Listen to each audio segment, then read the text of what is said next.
밤에도 태양광 발전을 한다.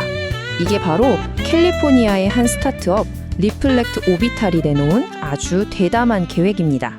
이름하여 우주거울 프로젝트죠. 이 개념을 서비스로서의 햇빛이라고 부르는데요.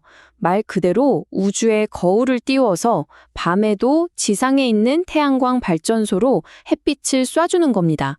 그럼 24시간 내내 전력을 생산할 수 있게 되는 거죠. 이게 그냥 뜬구름 잡는 얘기가 아닌 게 세쿼이어 캐피탈 같은 아주 유명한 투자사로부터 무려 2천만 달러, 우리 돈으로 약 270억 원이나 투자를 받았어요. 이제는 정말 현실적인 프로젝트가 된 거죠. 이 계획 정말 야심찹니다. 지구 저궤도에 거대한 거울 위성들을 띄워서 하늘에 완전히 순혹했다는 건데요. 위성들은 고도 625km 상공을 돌면서 폭이 54m나 되는 거울로 햇빛을 반사해요. 그럼 지상에 있는 직경 5km 정도의 지역을 비출 수 있는데 밝기는 한낮 햇빛의 한 20% 정도를 목표로 하고 있습니다. 2026년에 시험 위성 한 기를 쏘아 올리는 걸로 시작될 예정이고요. 그런데 이 꿈 같은 계획이 발표되자마자 과학계에서 아주 심각한 경고가 터져 나왔습니다. 이건 악몽이 될 수도 있다는 거죠. 특히 베라 씨, 루빈 천문대의 수석과학자인 앤서니 타이스는 이 계획이 천문학에 파멸적일 수 있다는 정말 강한 표현까지 썼습니다. 회사 쪽에서는 반사된 빛이 보름달 정도 밝힐 거다라고 하는데요. 근데 그건 우리 눈으로 봤을 때 얘기고요. 아주 민감한 천체 망원경 카메라한테는 그냥 눈을 멀게 만드는 수준의 엄청난 빛입니다. 처음에는 2030년까지 위성 4,000개 정도를 띄울 계획이라고 해요. 그런데 이게 끝이 아닙니다. 회사 대표 말로는 최종적으로 위성 수가 자그마치 25만 개까지 늘어날 수 있다는 거예요. 25만 개. 감이 잘 안 오시죠? 지금 지구 궤도를 돌고 있는 모든 인공위성이랑 우주 쓰레기를 다 합쳐도 3만 5천 개 정도인데 그것보다 훨씬 많은 숫자입니다. 게다가 물리법칙 때문에 문제는 더 커집니다.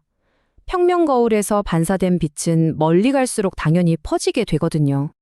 계산을 해보면 위성 하나가 쏘는 빛은 한낮의 태양보다는 1만 5천 배 정도 어둡습니다. 하지만 밤하늘에서 가장 밝다는 보름달보다는 훨씬 밝아요. 그러니까 그냥 하늘에 인공적으로 만든 새로운 천체가 하나 떠다니는 거나 마찬가지인 거죠.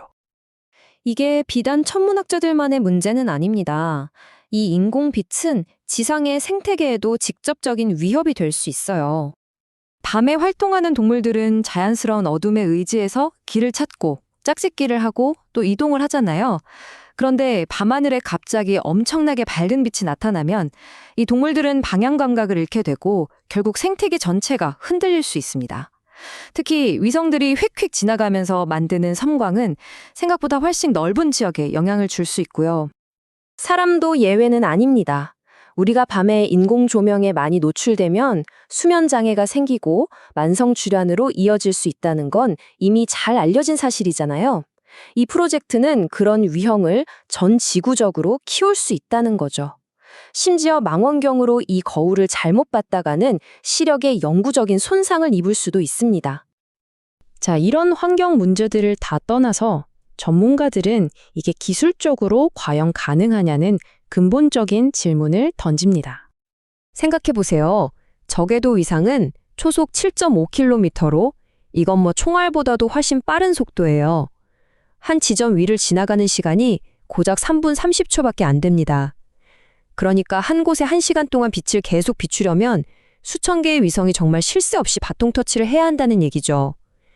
지상에서 작은 열기구로 실험에 성공했다고 해서 이게 우주에서도 통할 거라는 보장도 없고요. 어떤 분석에서는 우주에서 같은 효과를 내려면 거울 한 변의 길이가 6.5km는 되어야 한다는 계산도 있습니다. 이건 정말 엄청난 기술적 도전이죠. 결국 거대한 꿈과 심각한 우려가 정면으로 부딪히는 상황입니다. 리플렉트 오비탈 측은 우리 기술은 아주 정밀해서 빛을 짧고 예측 가능하게 제어할 수 있다. 천문대 같은 곳은 당연히 피할 거다. 이렇게 주장해요. 하지만 과학계의 생각은 다릅니다. 이 엄청난 수의 위성과 빛이 퍼지는 물리적 특성 때문에 광범위한 피해는 절대 피할 수 없다고 보고 있습니다. 이 프로젝트는 우리에게 정말 근본적인 질문들을 던지고 있습니다. 밤하늘은 과연 누구의 것일까요? 누가 이걸 규제할 권리가 있을까요? 점점 빽빽해지는 지구 궤도는 또 어떻게 관리해야 할까요? 그리고 가장 중요한 건 좋은 의도로 시작한 기술이 언제 어떻게 더 큰 재앙을 불러올 수 있는가 하는 점입니다. 결국 이 우주 거울 논쟁은 오늘날 우리가 마주한 딜레마를 정확히 보여주는 것 같습니다. 하나의 환경 문제를 해결하겠다고 어쩌면 다시는 돌이킬 수 없는 또 다른 환경 문제를 만드는 것. 이게 과연 옳은 선택일까요?